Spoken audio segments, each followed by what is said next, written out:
What happens when you take high-end bike components and put them on a full suspension fat tire bike designed to work just as well on the trails as it does on the street? You wind up with something like the FREY CC FAT e-bike, that's what. Hey everyone, Micah here with Electrek, and today we're reviewing the FREY CC FAT. This is probably the nicest fat tire electric bike I have ever reviewed, and that is not an exaggeration. Stick around to see why. The title of nicest full suspension fat tire e-bike I've ever reviewed doesn't come easily. After all, I've tested a pile of them.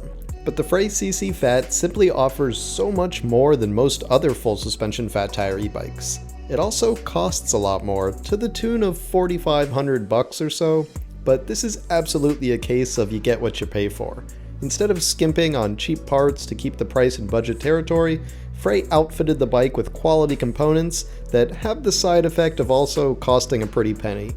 If all you want is a budget bike, there are better options out there, but if you want to pay more to get a much nicer ride, this is probably a good option for you.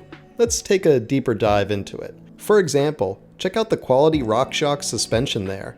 That's a nice SRAM X5 9-speed transmission too. And look at those awesome Magura MT5E 4-piston hydraulic disc brakes on a pair of massive 203mm rotors. And those are higher-end Maxxis fat tires as well. Nothing here is bottom shelf. Nothing is no name. It's all good stuff. And it's not just the bike components either. The powertrain is far above pretty much any other e-bike out there.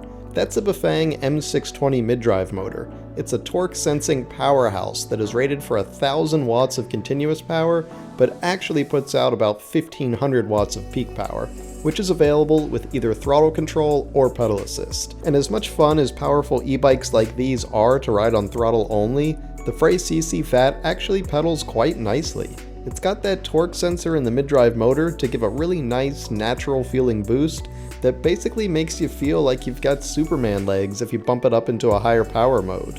If you just keep it in lower power mode though, you can still get a nice fitness ride in, so don't think that just because this is a super powerful e-bike that it isn't going to be good for sport and leisure use.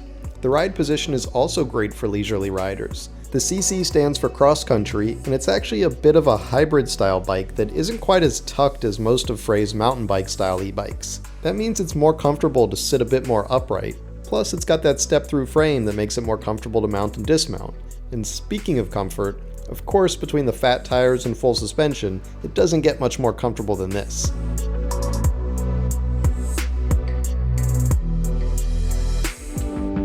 Now those fat tires are an advantage and disadvantage at the same time though. On the one hand, they're great at eating up pretty much any terrain you can imagine.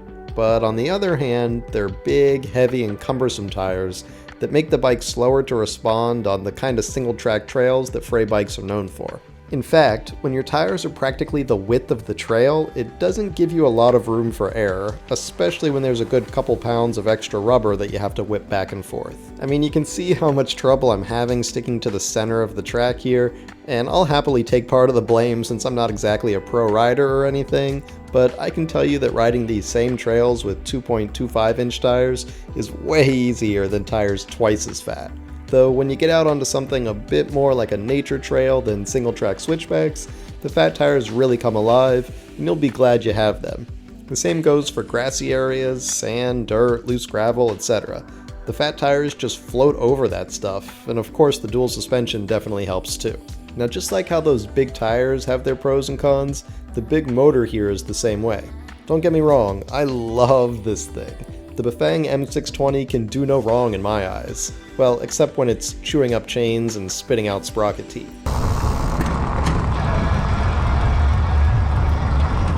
You gotta be careful shifting with this thing. Way more than on a typical 500-watt mid-drive motor. When you've got 3 times the power, you've got 3 times the chances for things to go wrong. Or actually probably more than 3 times. By that I mean that no bicycle chain is really meant for 1500 watts of power. FREY puts the best stuff they can on there, but you're still going to have to be cognizant of your shifting, meaning not changing gears while throttling hard or pushing firm on the pedals. You shouldn't be doing that on any bike, but the consequences are higher here. Other bikes will just give you a bad grinding noise if you shift at the wrong time, but the Bafang M620 motor will eventually throw your chain 20 feet away if you do that too much. You also can't leave this bike in high gear like we often get into the bad habit of doing on hub motor bikes. You've got to work your way through the gears so you're not always putting maximum torque on that poor little tiniest sprocket in back.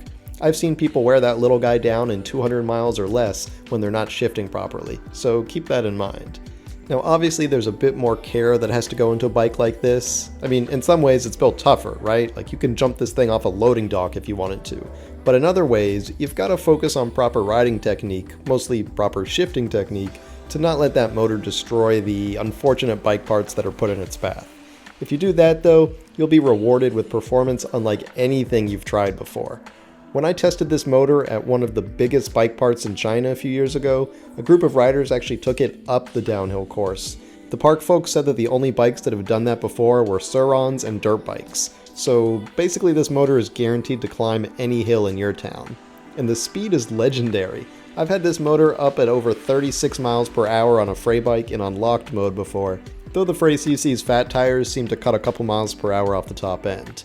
Plus, you get a big 48 volt 21 amp hour battery, giving you over 1,000 watt hours of capacity for great range, which is important when you have such a power hungry motor like this.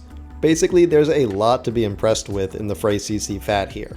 Powerful performance, high quality components, an e-bike company that's proven itself at building good bikes at half the price of their European competitors, and an all-around awesome ride. It is not cheap, it's not lightweight, 79 pounds by the way, it's not a beginner bike, not by any stretch of the imagination, but if you want a beast of an e-bike at a price you could not get elsewhere, that's what FREY is all about. Thanks for watching everyone. We hope you enjoyed that review of the FREY CC FAT. If you did, why don't you give this video a thumbs up? And don't forget to subscribe so you won't miss any of our future electric vehicle videos. We'll see you here next time.